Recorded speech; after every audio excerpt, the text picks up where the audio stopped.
I guess we'll go ahead and get started with recaps and retcons. Yeah, taking out the big robot was met with an illithid, a particularly old-looking one. He begins to play a strange instrument, projects imagery of space and stars and ships sailing in the sky, and telling a story of how he came to be in this realm and in this cave. Some stuff to elaborate on that.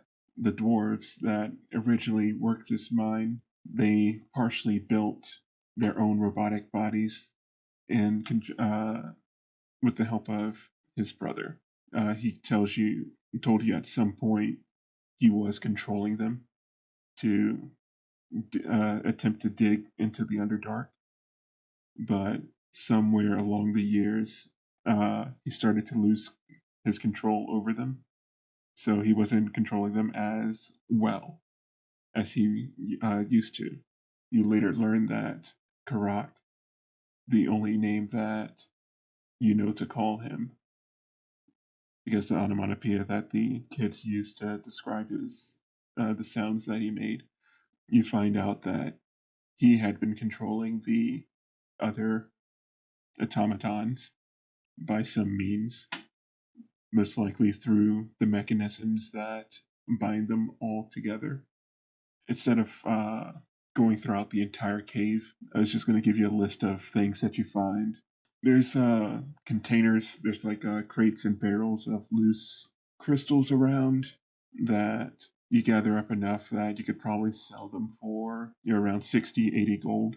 Most places, the automatons are blocking your path.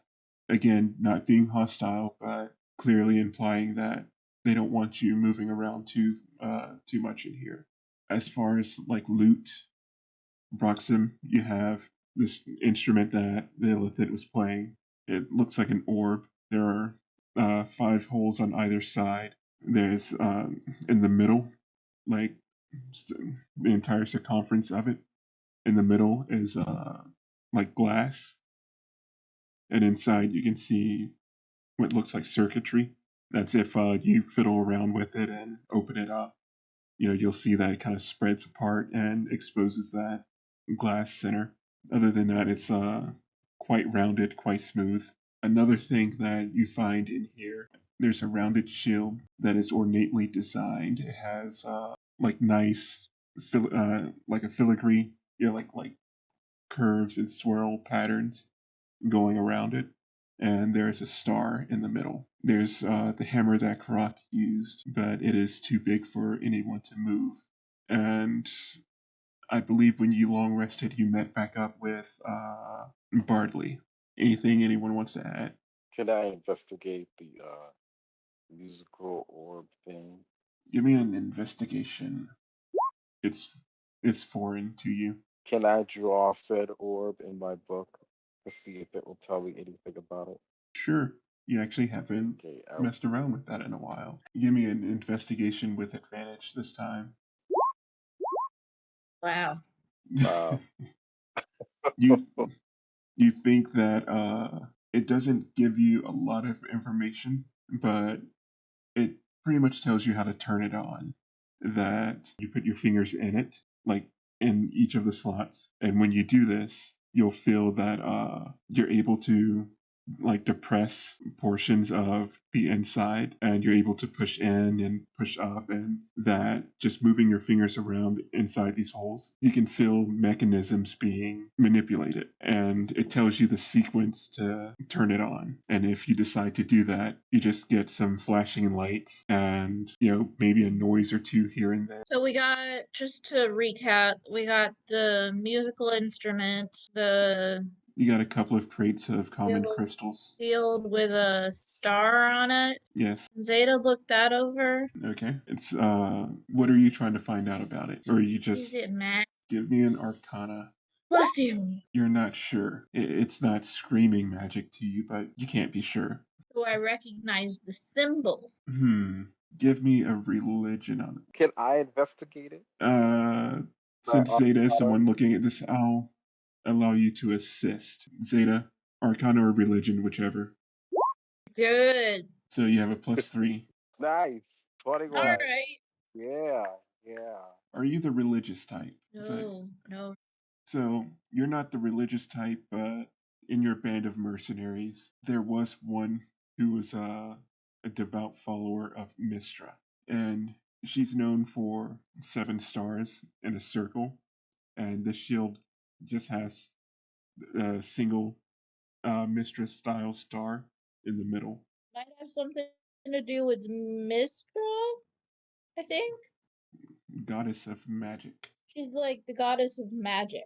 So I bet this field is magic. Okay. Can I see if the shield is magic? Yeah, if you do detect magic, then you'll notice it's magic. Hey, magical shield. Before leaving, Gary will come to talk to you. But No, you're awake. yeah, so if you're leaving the cave, then Gary will stop you. He says, "Yes, I am awake." And when you see him, you see that his face is different. It's now an actual carved metal faceplate Mm-hmm. that's distinguished. And, classic dwarven features, a bit of a bulbous nose. And after your long rest, like any of the automatons that you pass by, you're starting to see that more of them now have new faceplates. So they're no longer just generic round eye ports and mouth. You look better. I feel better. We've been able to get into the stores. Karak. No, that's not his name. Goro. No. Gorbin. Gorbin. That's his name. Gorbin. He tried to strip all of us of our identity. Some of us are still trying to find ourselves, but I know this face is mine. Good. Good for you. There are people who would like to mine here. Think that'll be allowed now? He says, we still have claim to this mine. There would have to be a discussion, and we would have to come to an accord. Hopefully we can still get paid for all this nonsense. But At this Broxim will look up. Wait, we're getting paid. We are getting paid. sure, And dope, dope. make sure you let me do the talking when we talk to the sheriff. Alright. I don't like him either. Well, there's a sheriff who's going to be in contact with you. He's interesting fellow, but he has interest in mine, and we work for him. So, We don't work for him.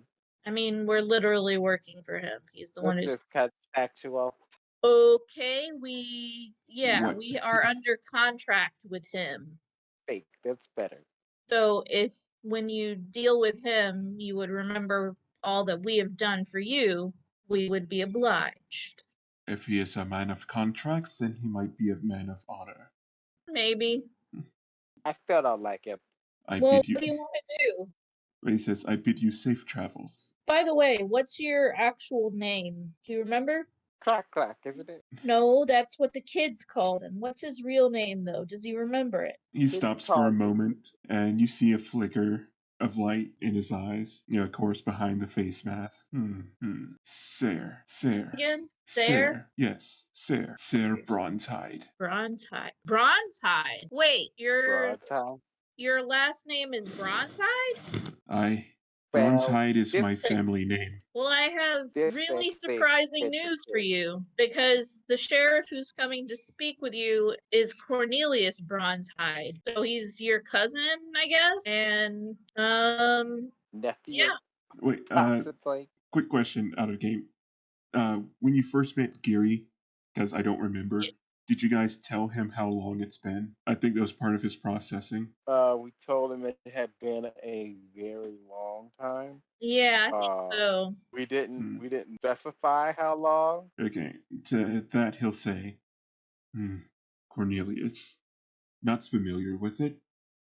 Must have been born after another generation. Well, that'll make your negotiation a bit more interesting. Family ties and all. Well, I think that's all we have to do here in the mines. We're probably going to head back unless would you like to come with us and meet your nephew? I don't know. I'll go in due time. there's still much to be done here. Okay, clack clack. He just kind of tilts his head to the side, looking at you, Broxim. Broxim ignores his expression and looks at Zeta and says, "Okay, so we're off to see Broadside." I think that's our next step. Yeah. Like How I many said, days journey are we from the city? With current conditions, I would say almost a day. That's not too bad. Ah, hell. But because of the time constraints, you probably won't have time to finish the mission for Croman of gathering ingredients before, Right. before the shift. We took too many long rests, but we needed it. So we can fast track a little bit and get you back to the city.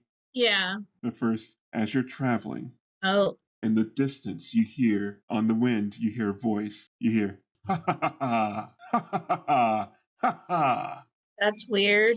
By Very. the way, I forgot one thing before we left was the bard, the little goblin. Oh, he's tagging along with you. Okay, he's coming with us. Okay, cool.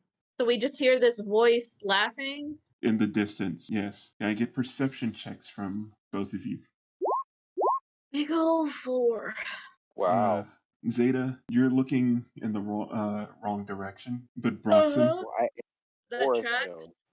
Hill. but Broxim, going over a hill, you swear that you see a galleon. Like there's no water around, but you swear that you see a full-sized ship going across the plains. And again, you hear this hearty voice of ha ha ha ha. Okay. At that, I will cast fog cloud up, You hear it's like, faster lads, she's getting away. Onward. and I'll tell Zeta, "Stay still. Something's coming." So you you bring the cart to a stop and just sit in a fog cloud. I just want to be sure about this. That you've brought Yes. like on the road, you've brought the cart to a stop and there's a fog Brought cloud. the cart to a stop, and there's fog cloud all around us. You hear the voices getting closer and you're starting to hear what sounds like wagon wheels and the heavy sound of wood on wood, the creaking of ropes and the billowing of sails. And you hear someone say, "Captain, off the starboard bow, there's a weird fog." And you hear in reply, "Never ye mind, lad. We've got our target dead ahead. Don't break course now." What direction are they heading? They are heading north along the plains. Is that towards Terralina or is it towards the mines? They were heading towards your way, but you're in a fog cloud. But I still say they shifted in direction, probably with whatever they're chasing, and they're heading away from Terralina, the cities. They're heading away from the cities. Hmm. But if you want to peek out of the fog cloud, you can get a good look at the ship before it I goes too will far away. then go and peek out of the fog cloud. Perception from both of you if you're looking out. Yeah, I'll say I'm looking out. You both see what looks like a boat, not on the ocean, and this thing is sitting on giant wagon wheels, being pulled along by wind. Zeta, you can see the crewmen, but you can't quite make out anything about them. You just see like the ship whiz by and go sailing off into the distance. Broxim, you notice that every crewman that you've seen looks like a tabaxi. Okay, I tell Zeta this information. Well, you don't see that every day. And another thing that you see, Broxim, there's an emblem, a carved wooden emblem on the side of it just before that side of the ship is turned out of view. I would like to draw this emblem in my book. All right. You draw it into your book. Book say anything about it? No. Give me just a intelligence roll, just straight intelligence. And whatever your modifier. No, you're not putting two and two together, but your book's not giving you information about it, and you don't know why. Intelligence. But you do have a somewhat detailed description of what this emblem is. This ship on giant wagon wheels with full sails goes sailing off into the distance. And even with that 19, you're not able to see what they're chasing. Wow. The rest of your trip back would be uneventful, and you would arrive in the evening. You can either make a beeline for the sheriff, or you can let Croman know that you were unable to get what he asked for. Sure, we'll go by Copper Bellies first and tell him we didn't get the ingredients. And see if I can buy some rations from him, because apparently I've been eating my boot leather for the last couple days. And you could have asked me for rations. So You don't have them either, I don't think. So Croman will say, "Oh, think nothing of it. It's I said if you happen to be out that way, or you're able to do so, you weren't able to do so, so it's fine." He's very understanding about it, and he'll let you know that he deals in drinks, but if you want rations, there's a general store not too far from there that you can buy some rations at. But yes, if you'd like to buy more rations, you're welcome to do so. Yeah, the group fund has 422. Zaida, the lady, as you call her. Yeah. You hear her voice in your head. She tells you that the conditions are almost right. Soon your path will be clear. Finally! So this happens just as we're in Copperbelly's tavern, or in the...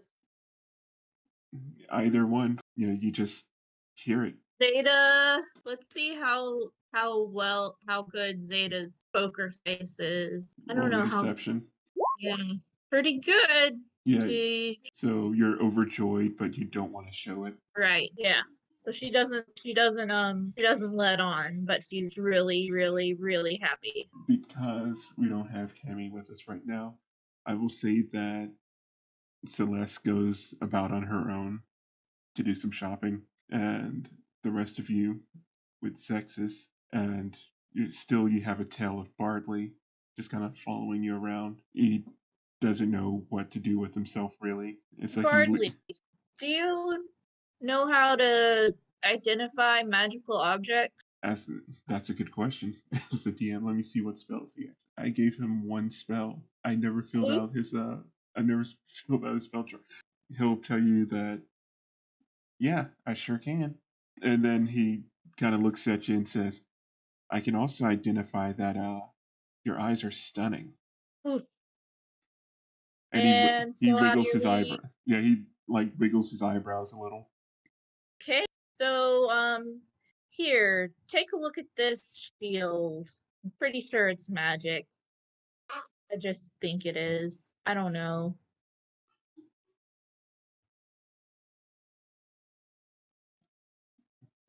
So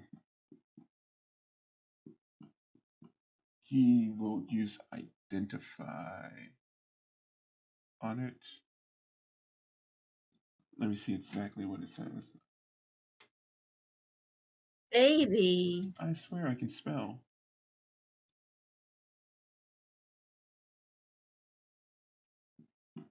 Sometimes you can't.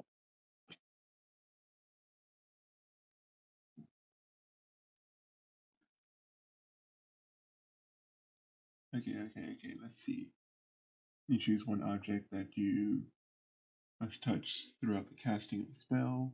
If it is a magic item or some other magic imbue an object, you learn its properties and how to use them. Blah, blah, blah, blah, blah, blah. It's instantaneous. Casting time 1 minute. So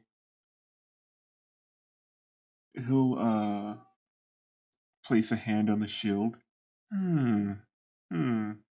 So after about a minute of just and other little noises, he's like, "Oh, I've never seen anything like this." It's like, apparently, if you throw this thing, it bounces.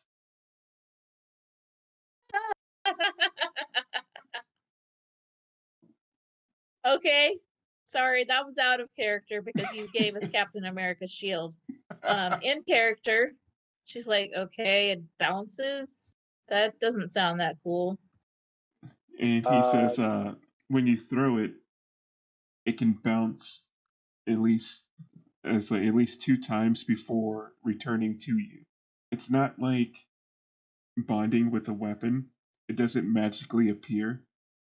It actually has to hit a surface and then come back to you to catch it. Okay. It seems to. He's like, it seems to read your intent. So if you want to hit 2 people and then catch it, it just knows. Huh. And the damage that it does is the same as improvised weapon. Okay. And roll a d10, and on a 10, it will knock an enemy prone. All right.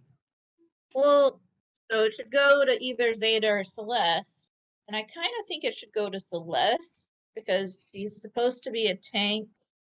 And then Zaida could definitely use it because she only has a chain shirt and she gets out in melee a lot. I don't need it. I like my book. Okay. Well, let's decide later. Decide when Celeste comes back.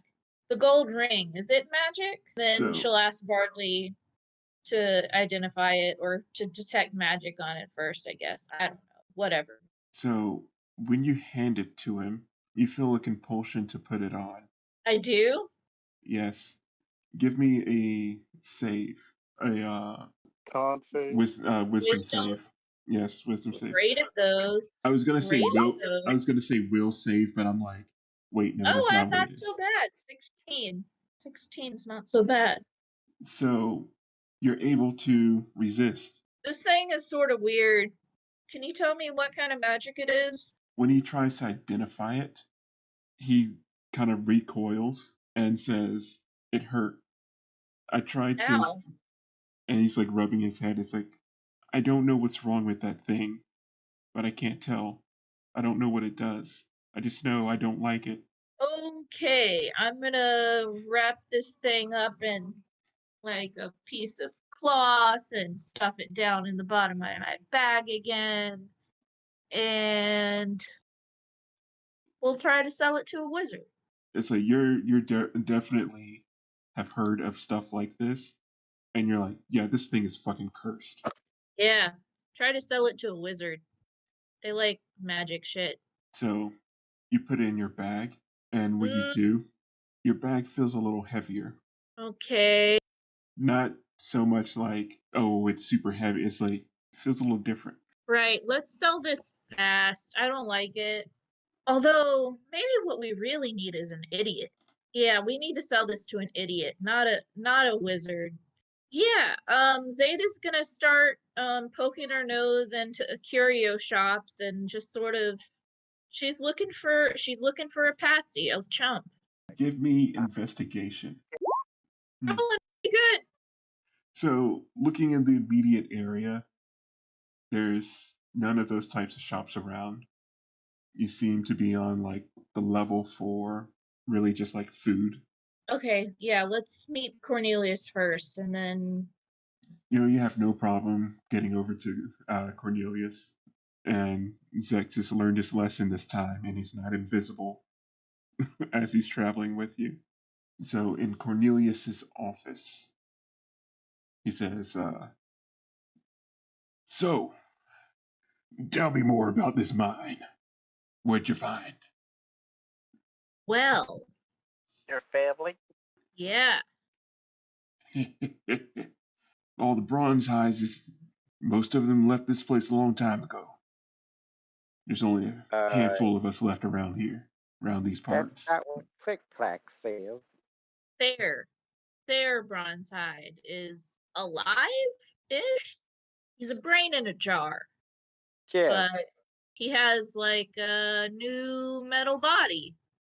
And it sounds like exactly. I'm bullshitting you, but I'm actually totally sincere this time. Sir, Bronzehide? That's the one. That's what he called himself. He and a bunch of others disappeared 100 years ago.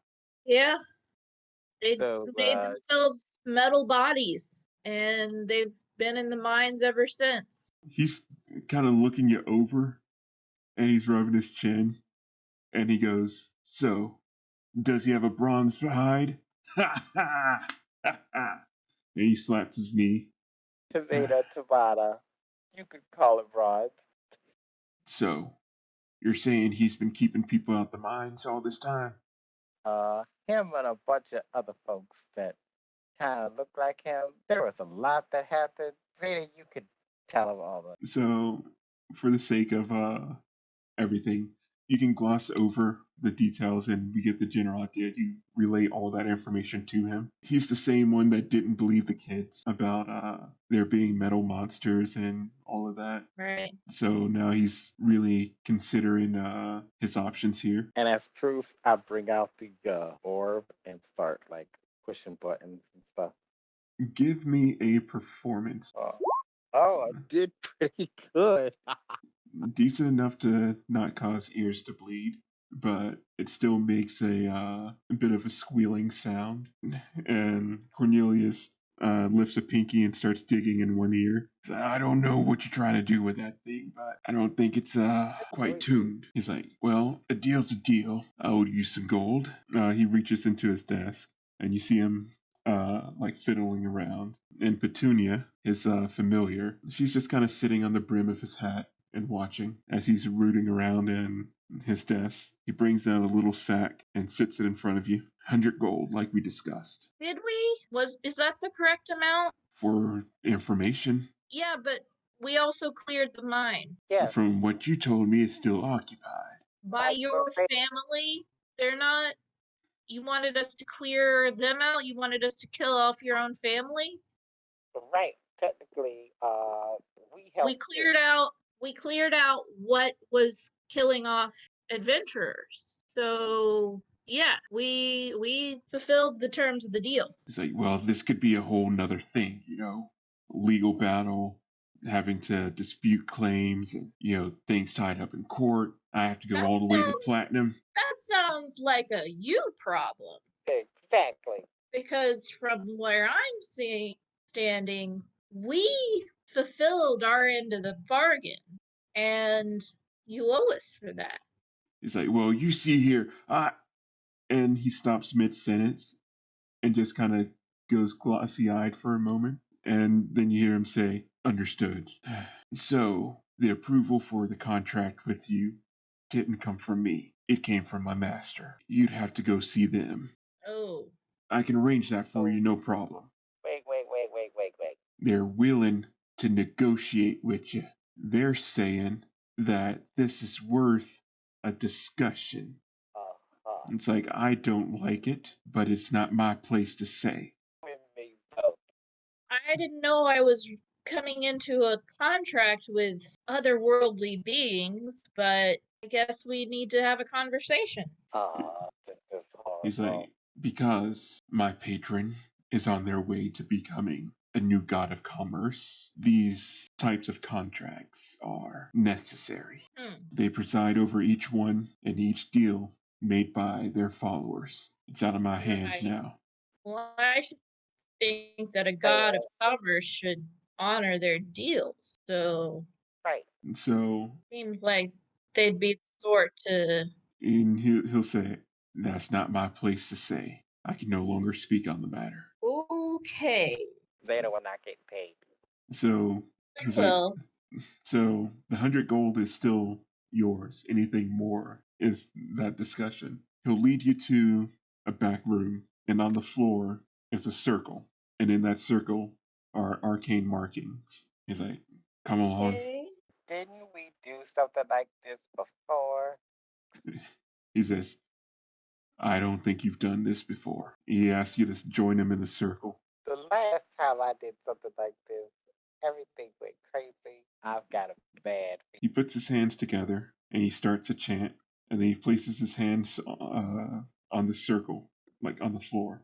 You see the runes start to glow, and then the circle surrounding you all glows, and you feel like it's moving. It's moving on. Is it really a swivel? Imagine like it's flipping. So imagine the circle that you're on is flipping in place. And for a moment, there's a bit of disorientation where you feel like you're standing on the ceiling, but then everything's right side up. And it seems like a whole nother city. Not as big and grand as Emerald that you just left, but it's like a modest town. The sky is a bit of a kind of an orangish glow to it. And Cornelius says, this particular place is the Devil's Market. It's a little pocket dimension that my master resides in. They're up that way. And you're coming with us? Say, yes, come along. And he'll lead you down the street. You see, it's like a bazaar. You know, there's stands, there's carts of things, there's people selling goods. And Cornelius is just like, you know, god of commerce and whatnot. And you see that if anyone decides to take notice, Zexus is actually interested in one of the carts in particular. Like he recognizes something there. So yes. Don't touch anything around here. Why not? I don't know. I feel like you're gonna owe somebody your soul. I get the same feeling. Of course Broxim not. puts his hands in his pocket. He's like, do you know what this is? And protects his book. I feel like they would pick. Zaida looks at whatever Zexus was looking at. He's pointing to a fruit stand, and next to it, a cart of melons with a light blue rind. He says, dear sister, you know, in the generic familial sense, do you not know what these are? Fruit? From our home. How could you not know? From your home. I'm from, Oxville. He says, you've never been to the homeland? No. I'm not that kind of tiefling. Trust me. I'm just person with horns. Oh. He sounds a bit sad at that. He's like, oh, well, this is permafrost melon. I'll buy some, and I'll share it with you. Hey, but buy it with gold. Don't sell your firstborn or anything. He's like, and he says, you really aren't from our realms. And no. He'll pay the vendor, and he'll load his sack with a couple of permafrost melon. Okay. He's like, not all of us are so archaic. And Cornelius is just looking like, he's like, are you done? We have business. And I'm following. He'll continue leading you to this building, up some stairs and inside.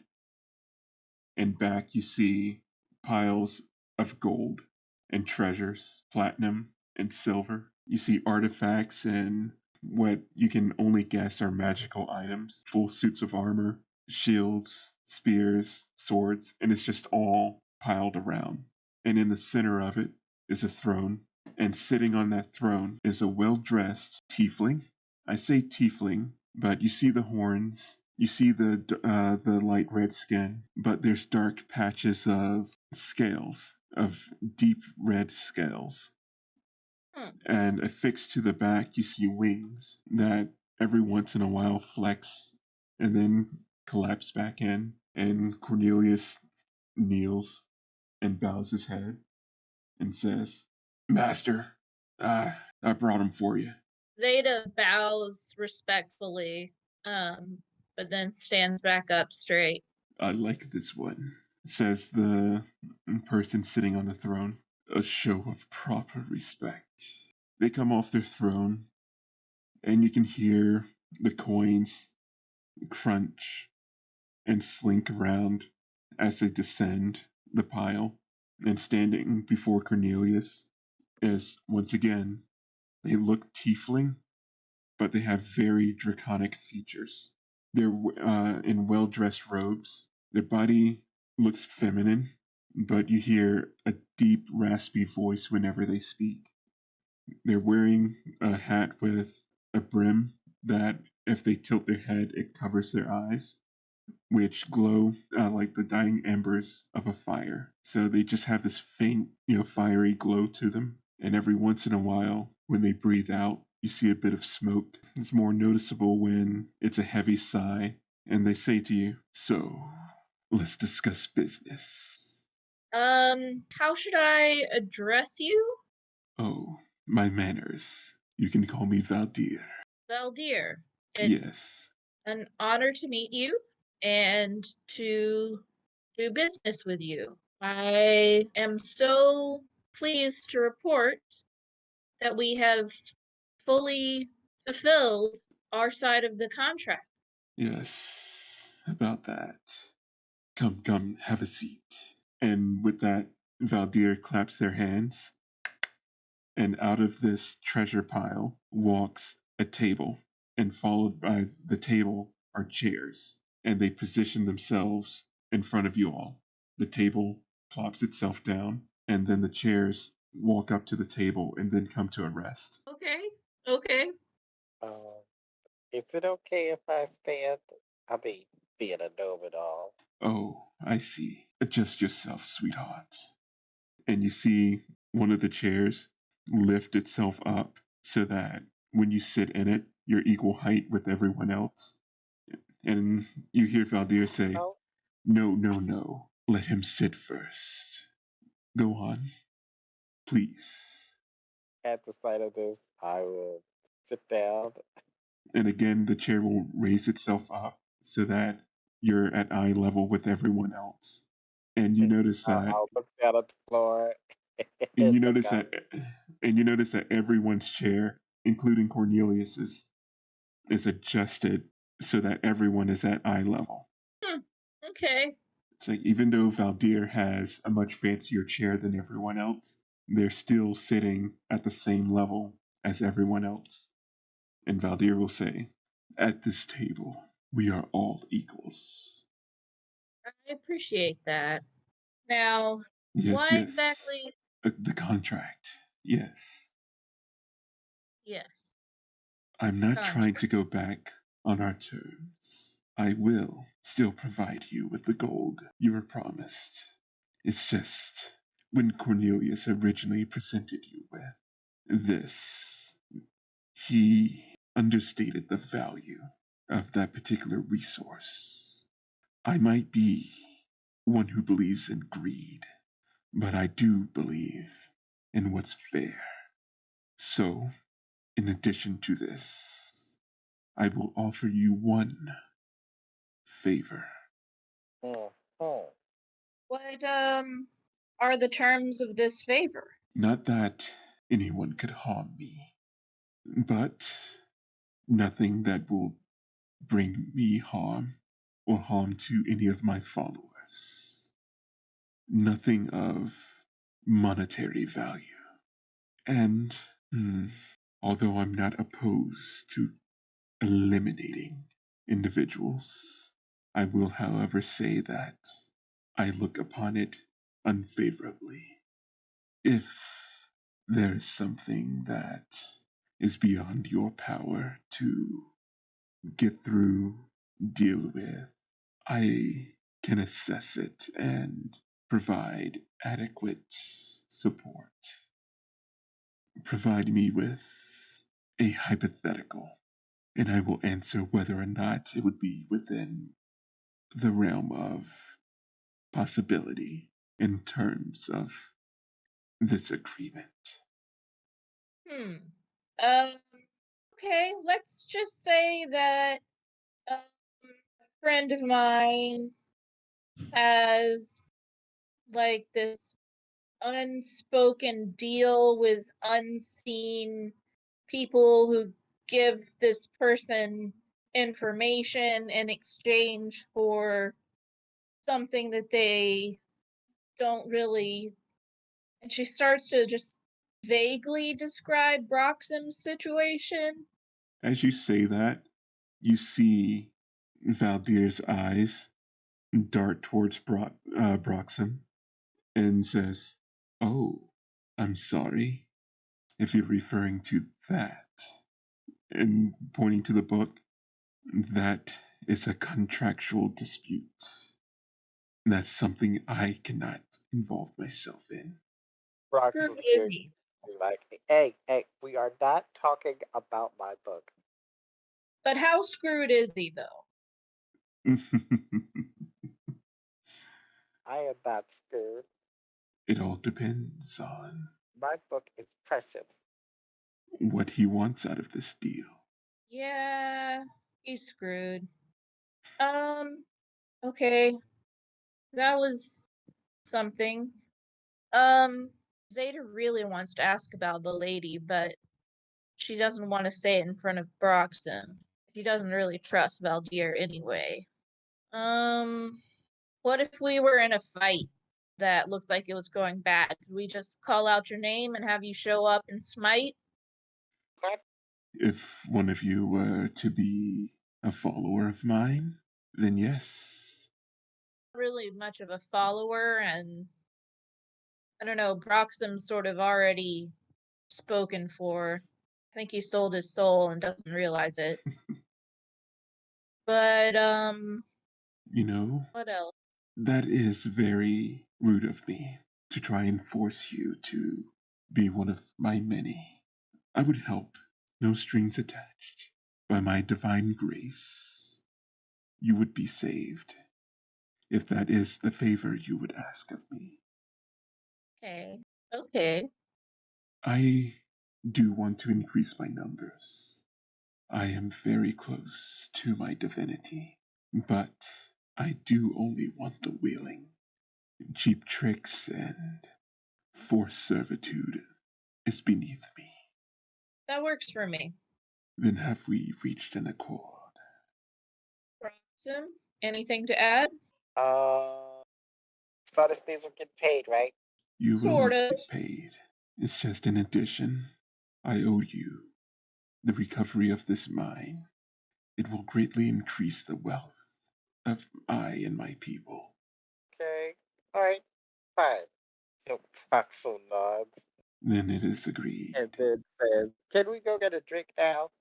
Who would like to seal the contract? Ooh.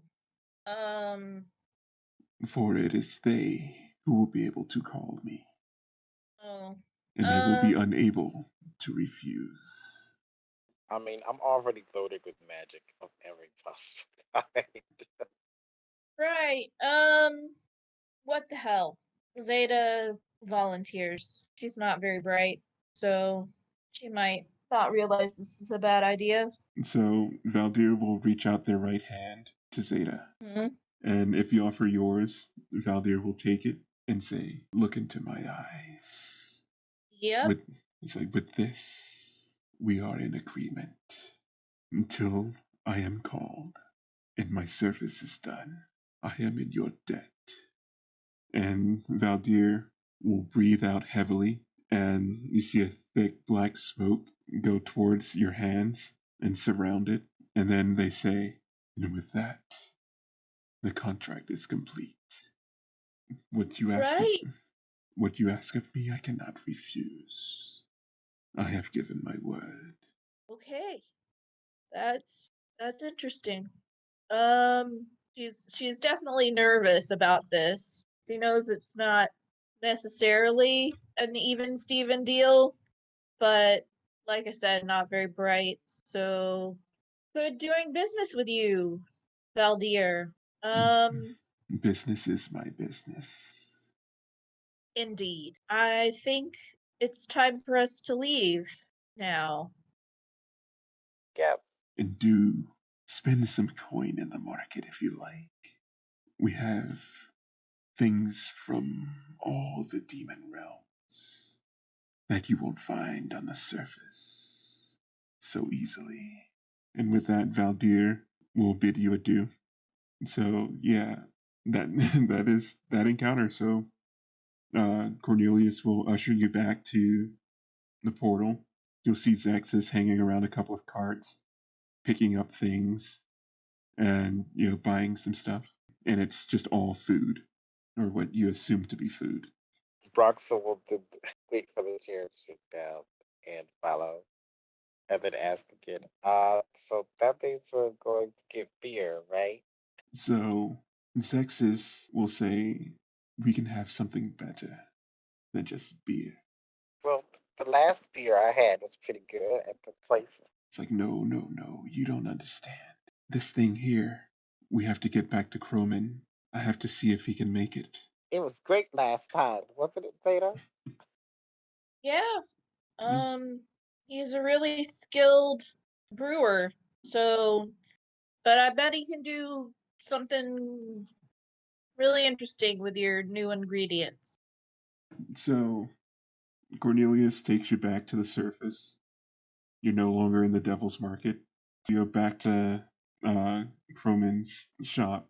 Zexus is overjoyed, and some of the melons that he acquired, he will place down in front of Croman. And you'll see Croman kind of light up.